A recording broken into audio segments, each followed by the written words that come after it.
Oi, gente! Está no ar o Palavra Literária, o programa que traz o melhor da literatura brasileira produzida em nosso estado. Por aqui vão passar grandes nomes que fazem parte da cena literária de Mato Grosso. E só podia ser aqui, na sua TV Assembleia. Canal 30.1, Rede Legislativa 3.2 e se você estiver no interior, é só sintonizar no 9.2. E hoje vamos receber ele, que é professor, escritor, crítico literário, Mário César Leite.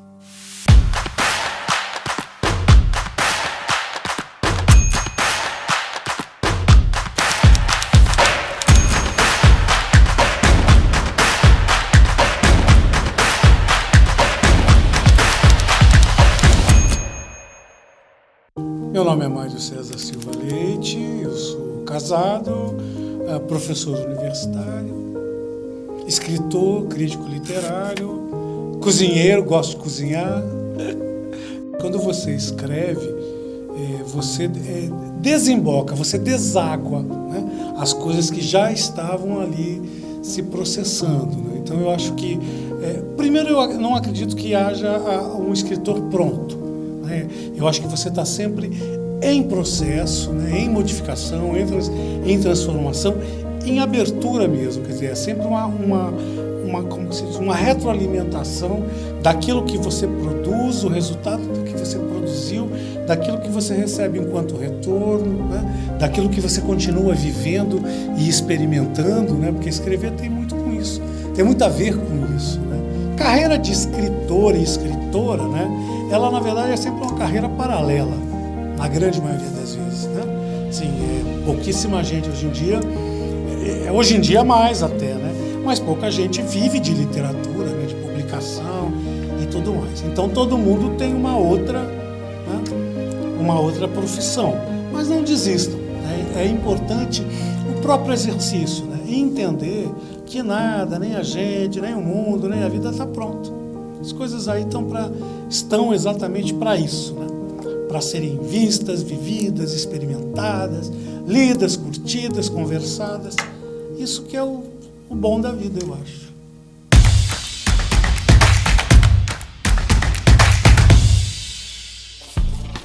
Seja bem-vindo ao Palavra Literária.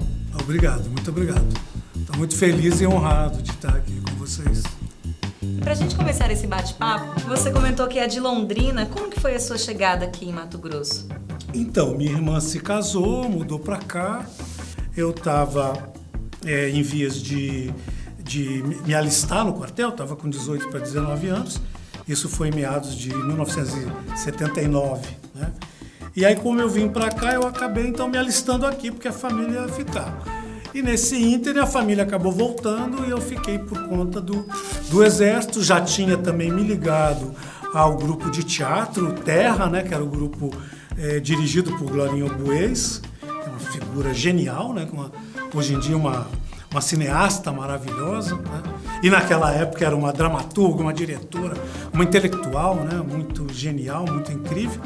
E já estava, então, trabalhando com o grupo dela. Então, acabei exatamente conhecendo, nesse período, em fevereiro de 80, o meu companheiro. E estamos casados até hoje. Então, esse foi um dos motivos que eu fiquei aqui, na verdade, quando saí do quartel. Né? Fiquei aqui, já estava casado e tal. E quem era esse adolescente que não gostava de escola, mas que gostava de ler? Então, esse é um problema que eu acho que, na verdade, é mais da escola. É mais da escola do que meu, né? Eu acho que a escola, infelizmente, eu sou professor, né? E sou obrigado a admitir isso, eu acho que a escola oferece pouco de fantasia, de alegria, de prazer, né? Quer dizer, eu acho que a gente não entende muito nesse universo, né? Que a gente está aqui para ser feliz, para ter alegria em todos os ambientes, né? Então, assim, a gente passa, 50%, 60% do tempo da vida numa escola. Em alguma medida, então, isso tem que ser bom, isso tem que ser agradável, né? E no mais das vezes não é. A escola normalmente é muito chata, né? Então, assim, como eu tinha essa coisa já de gostar de ler, né? Logo que aprendi a ler, eu aprendi a ler por volta de 4 para 5 anos, né? E também eu via muita história naqueles disquinhos, vocês não devem nunca nem ter visto, né? Eram uns disquinhos pequenos, assim, coloridos, transparentes, mas de cores, e ali você tinha todo tipo de história. Alice no País das Maravilhas, e Chapeuzinho Vermelho, não sei o que, tinha até Vida de Santo, essa coisa toda. Então eu ouvia muito aquilo, eu gostava muito, e lia muito essas histórias, né? Aquela coleção Vagalume, Rosinha Minha Canoa, aquela gente toda, Éramos 6 e tal, aquele troço todo. Então eu lia muito aquilo, gostava muito daquilo, mas eu não encontrava nada daquilo na escola, infelizmente. Então na verdade, essa era a minha questão. Não gostava mesmo da escola, de ir para a escola. E o que fez o tornar professor? Né? Parece uma contradição, mas talvez isso esteja dentro daquele jogo que a gente Parece, comentou, eu acho que parece. Acho que é dois níveis, né? Acho que a gente tem sempre dois níveis assim, da própria vida. A gente tem um nível consciente, né? Que é o nível das nossas opções, das nossas escolhas, da clareza, né? Vou por aqui, etc, etc. E tem o nível das subjetividades que você também não tem muita consciência, né? Quer dizer, você vai vivendo nessa série de escolhas conscientes, né? As outras coisas vão aparecendo e você vai se envolvendo. Na verdade, eu fui para a faculdade, é uma história curiosa. Quando eu entrei na UFMT, né, desci do ônibus na Fernando Corrêa, naquele tempo a gente fazia inscrição para o vestibular no ginásio. E quando eu entrei ali na UFMT, que eu desci do ônibus, atravessei a Fernando Corrêa, eu ia claramente me inscrever para o curso de engenharia florestal. Estava pegando começando aquela ideia de ecologia, de proteção do ambiente, tá? Ainda era uma conversa muito nova. E eu estava muito afetado por aquilo tudo, né? Mundo verde, aquela coisa toda. Quando eu cheguei lá, eu disse, não, eu vou fazer letras. E aí eu me inscrevi em letras, porque, na verdade, na minha segunda opção do engenharia florestal era comunicação social. Mas não havia na UFMT ainda. Quer dizer, quando se criou, e quando se discutiu, e quando se inventou o curso de comunicação social na UFMT, eu já estava lá como professor, né? Então foi um tempo longo, né? Assim, foi demorado. E eu falei, não, o mais próximo é letras, isso vai me permitir trabalhar com comunicação em alguma medida, né?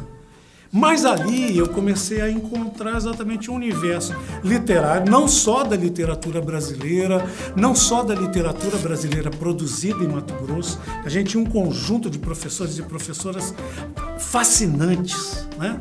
E também na literatura inglesa e na literatura norte-americana. Então foi assim, eu esqueci o resto do curso e me dediquei a estudar literatura. E aí foi um processo meio, como eu disse, né, meio que da própria vida. Meu companheiro já era mestre, já era professor da universidade, desde o momento em que nós nos conhecemos, em 80. E quando eu terminei a faculdade, ele abriu a perspectiva de ir para o doutorado e eu saí para o mestrado. E aí foi na sequência, eu não tinha nem colado o grau ainda, eu já estava lá na USP, fazendo seleção para o mestrado. Então. E aí a gente tocou. Então foi a própria vida foi impulsionando, né? E eu fui descobrindo que isso, quando você olha para trás, né, às vezes, eu não poderia ter feito escolha melhor, sabe? Assim, foi uma junção, foi uma bênção, sabe? Foi um Deus, foi uma potência, né? Porque assim, é o que eu amo fazer, é onde eu estou feliz.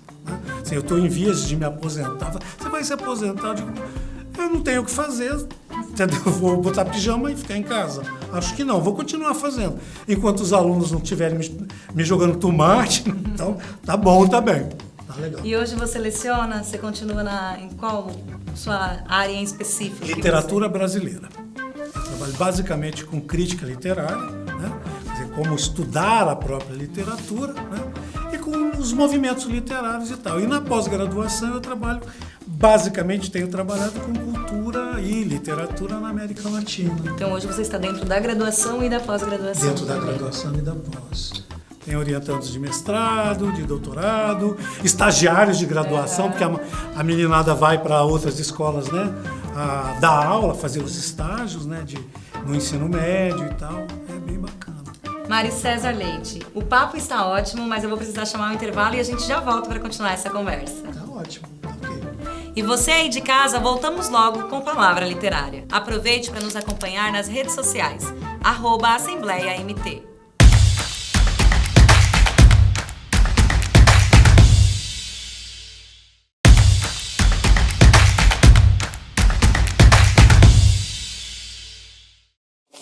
Voltamos com Palavra Literária e hoje eu converso com ele, que é o professor Mário César Leite. Para a gente continuar esse bate-papo, eu gostaria que você explicasse para a gente, para quem está em casa, o que significa um crítico literário. Então, na verdade, é o pesquisador, a pessoa, né? O especialista em análise de literatura. Qual é o papel da crítica, na verdade? O papel da crítica, quando a gente fala crítica, a gente tem duas coisas, né? Na crítica literária, na literatura, crítica literária é um conceito, é uma maneira de trabalhar, né? Não é aquela coisa de falar mal. Quer dizer, mesmo você... É uma análise e uma interpretação que você faz de uma obra literária, de um poema, de um romance, de um conto, de um conjunto da obra de um autor, de uma única obra, quer dizer... O papel da crítica, efetivamente, é... O Antônio Cândido, que é um crítico literário importantíssimo no Brasil, ele dizia o seguinte: o papel da crítica é iluminar o texto para os leitores, digamos assim, menos especializados. Porque você sabe, todos nós temos um determinado nível de leitura, que significa um nível de compreensão daquele texto. Então todos temos os nossos próprios limites. E isso vai variando conforme a gente aquilo que a gente já viveu, já estudou, já leu. Quer dizer, quanto mais você lê, mais condições de entender melhor um texto você tem, né? E o papel da crítica, na verdade, é entrar com uma leitura de um texto literário, artístico, de maneira especializada. Quer dizer, mostrar para o leitor exatamente a consciência arquitetônica, vamos chamar assim, do autor. Então, assim, o escritor, nesse momento, com o que ele estava trabalhando, que jogo de palavras ele fez, como é que ele organizou isso aqui sintaticamente, as figuras de linguagem que ele usou, o que isso deu de efeito para o próprio texto, o que isso modificou, digamos assim, num tipo de enredo, num encaminhamento, de repente ele virou para o outro lado, fez outra coisa e tal.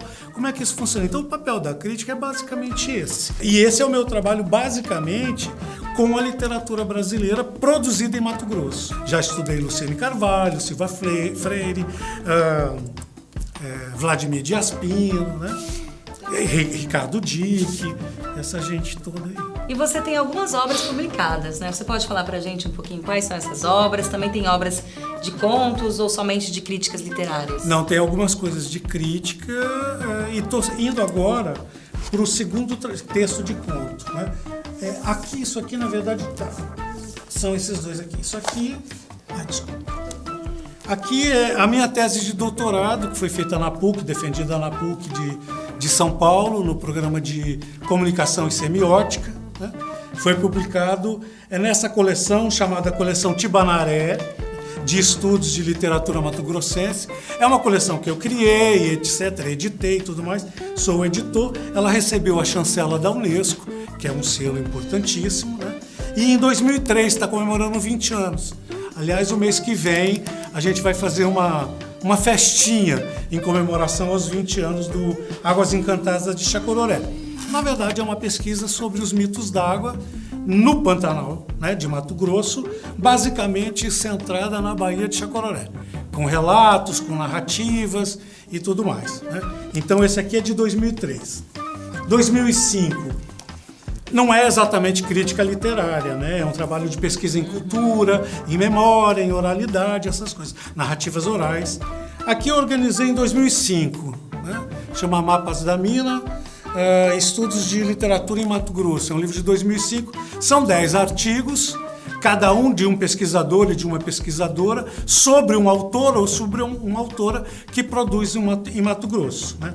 E aqui eu tenho uma primeira etapa de um texto meu, que é, na verdade, sobre a produção regionalista em Mato Grosso na primeira metade do século XX, que desembocou depois, no meu primeiro pós-doutorado, lá na USP também, né?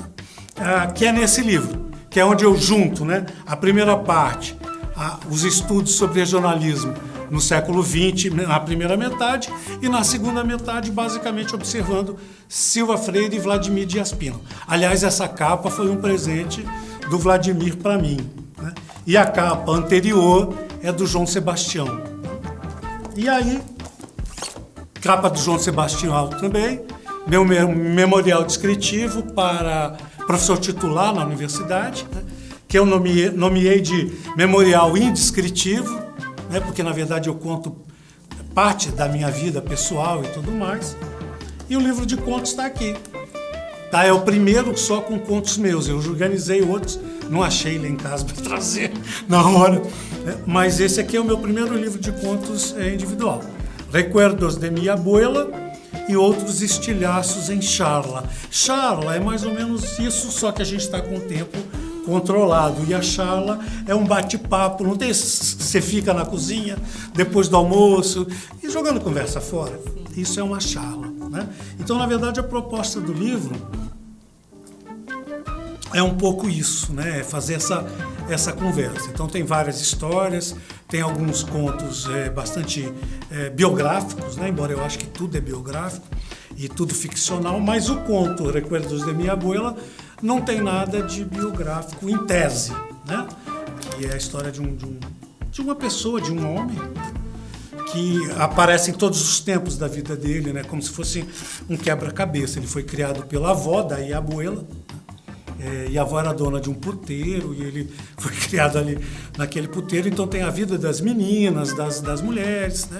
E eles, na verdade, ele está conversando com uma dessas mulheres, o conto todo se passa por aí, sentado embaixo de uma árvore, num banco, no cemitério, quando a avó morre, que ele vai para o enterro da avó, mas chega atrasado, a avó já foi enterrada. Então ele vai, tem uma coisa de memória das histórias e tudo mais. E de onde que vem essas inspirações, Mário César? Então, é difícil dizer. É muito difícil dizer, porque, na verdade, a mente não para, né? Nunca para, e a gente tem um tipo... É como sonhar, eu acho que a inspiração é meio como sonhar. Você tem a coisa, de vez em quando você consegue identificar um fato cotidiano, uma coisa que aconteceu e que, né, de alguma forma, você transitou por ela no sonho, né? Você entre aspas, né, a recupera, né, aquele acontecimento numa outra versão, né, Então eu acho que, na verdade, essa coisa de você ter as ideias é muito um pouco disso. Elas vêm... por exemplo, aqui eu estou olhando aqui, eu estou vendo a maquinaria, né, tecnologia. No emaranhado do cotidiano, né, no prosaico, você não consegue exatamente... Você não tem uma distância, eu diria, adequada. Então você não tem nenhum impacto. Se você não tem nenhum impacto, pouca diferença faz se você está vendo TV ou se você está com o rádio ligado numa AM, FM, sei lá. Não faz nenhuma diferença. Tudo bem, está ali. Você está passando. Agora, a ideia que a arte propõe é não passar. É não passar por ela sem freio. E eu acho que o escritor, a escritora, quando ele faz esse trabalho com a linguagem, com a língua, ele faz exatamente isso. Eu quero dizer isso, mas eu quero dizer isso com as pessoas, com os leitores e leitoras, parando diante disso. Né? Entendendo que isso é uma experiência existencial, que é minha, que é do narrador que eu inventei, que é de uma personagem que eu inventei, mas que pode ser dele e dela, enquanto leitor, que não é espectador. É trazer essa experiência, né? Exatamente. Quer dizer, a ideia do espectador, para mim, ela nem existe, de certo modo, porque ninguém está como espectador. Eles estão todos ali, ó, como espectadores, mas estão como espectadores? Não. Eles estão nos vendo, eles estão processando essa experiência. Aquele ouvinte que ouve, absorve e vai se relacionando com as suas próprias experiências. Assim como está sendo essa entrevista hoje, eu te ouvindo aqui, a gente vai perpassando as lembranças da infância, do processo de formação, de escrita. Foi um momento muito importante, muito rico com essa experiência. Espero que você aí de casa tenha sentido como foi gostoso estar com o Mário hoje. Eu é que agradeço. Muito obrigado. Muito obrigado mesmo. Agradeço a toda a equipe que está aqui com a gente trabalhando. Agradeço ao Zé Augusto, amigo maravilhoso de muito tempo. E foi uma honra e uma alegria muito grande mesmo estar aqui. É sempre bom, né? A gente é meio narciso mesmo, né? Como diz Caetano, Narciso acha feio que não é espelho, né? Então, falar da gente é sempre interessante. Mas eu gosto de ouvir também, viu? Só que o programa não me possibilita isso agora. Obrigado, gente. Muito obrigado mesmo. De coração. E agora a gente vai para o rápido intervalo e voltamos logo. Até já!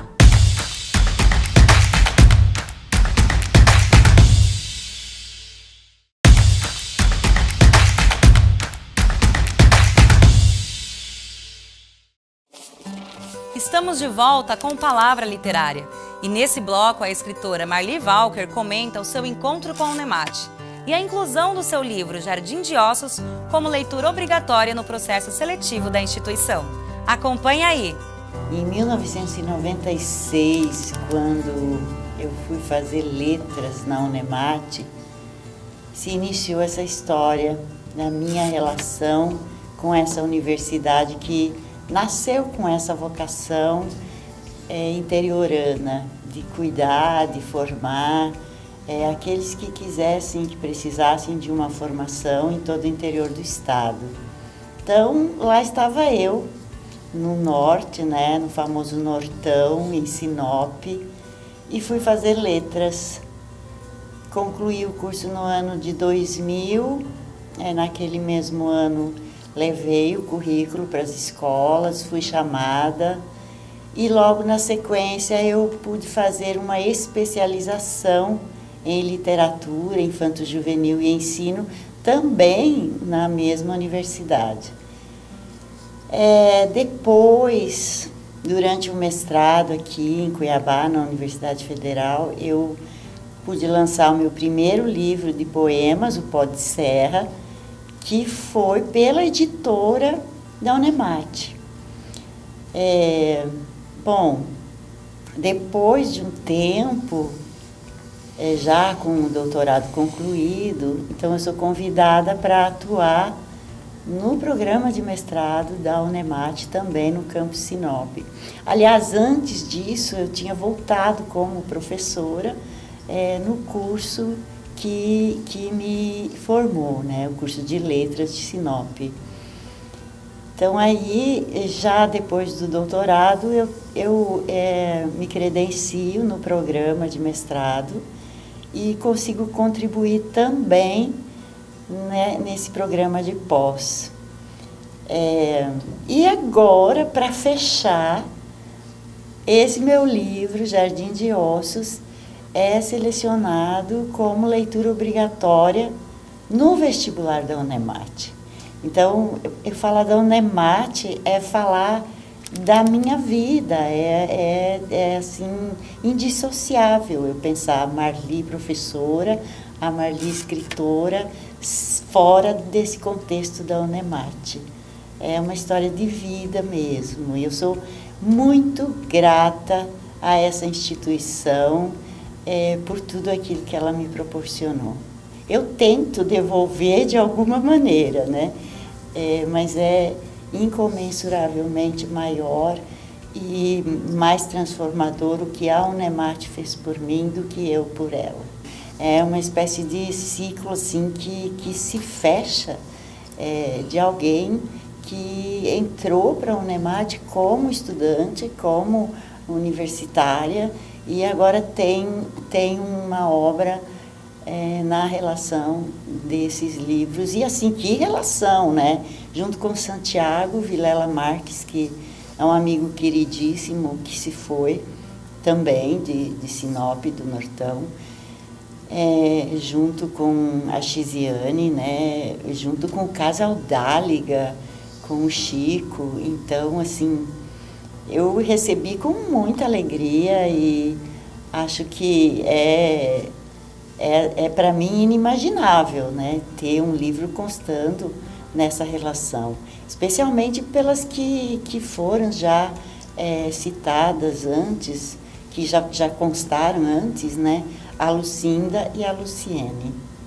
Então, para mim é um lugar assim inimaginável e impensável. Imagina a alegria que é poder viver isso agora. Essa instituição, desde as graduações, as licenciaturas, as especializações, as pós, em nível de mestrado, de doutorado, fazem com que Mato Grosso consiga, apesar de ser um estado jovem, esse interior tão jovem e tão carente em algumas regiões, um estado que consiga progredir a passos largos também, porque houve essa preocupação de levar essa universidade para todos os cantos do estado. Então, é uma universidade que caminha junto com o Mato Grosso nesse processo contemporâneo de desenvolvimento, de formação e desenvolvimento.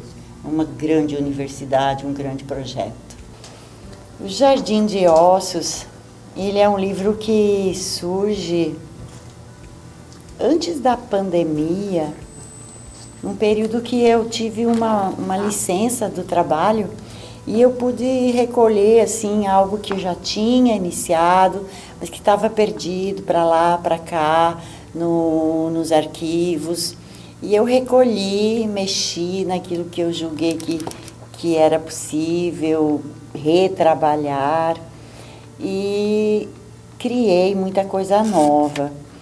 Então, eu acredito que esse livro ele seja um momento meu de retomada e também já de uma escrita madura, de uma consciência muito mais profunda dos livros anteriores. Meus ossos minerais carregam várias mulheres. Sinto-as todas, antigas e constantes, sobre a coluna cervical. Aguenta firme, diz uma tia-avó. É melhor não se envolver, diz outra. São tantas mulheres em meus ossos paleolíticos, tantos detritos, tantas noites em claro, tantos partos e perdas, o leite empedrado no seio de todas elas em mim. No fundo escuro da caverna, eu, primitiva e extenuada, ainda afago os cabelos de minha bisavó e às vezes choro um pouco. Então essa condição mesmo do feminino, da mulher, esse universo em que a mulher está imersa quando ela reclama por algum direito, quando ela reclama por alguma condição mais apropriada para seguir a sua profissão, profissionalização, o seu caminho, ou mesmo os seus desejos. Então, o que eu via era muito isso, um jardim que não prometia muita... um jardim que não poderia florir muito facilmente. Então, por isso, esse jardim ele é mais de ossos e, claro, vai ser pautado em... Eu acho que todo escritor, todo poeta, ele naquilo que ele escreve, ele também está, de alguma forma. Então, esse foi um momento, assim, de olhar para uma trajetória, para uma história, não somente minha, mas de todas as mulheres da minha geração, as mulheres anteriores a mim, minha mãe, minhas avós, minhas tias, e olhar para o quanto que ficou de ossos e o quanto também nós ainda carregamos em nossa genética uma herança que foi de subserviência, que foi de aceitação e que foi de subjugação. Então, o Jardim de Ossos, basicamente, ele vai tratar desse tema. E, no final, ele traz alguma esperança, assim, nos últimos poemas, né? Mas, no início, ele tem a primeira parte, que é uma parte que vai colocar fortemente essa questão em relevo. E o programa de hoje está chegando ao fim, mas a gente se encontra na semana que vem com mais um nome da nossa literatura. Eu espero você. Até lá!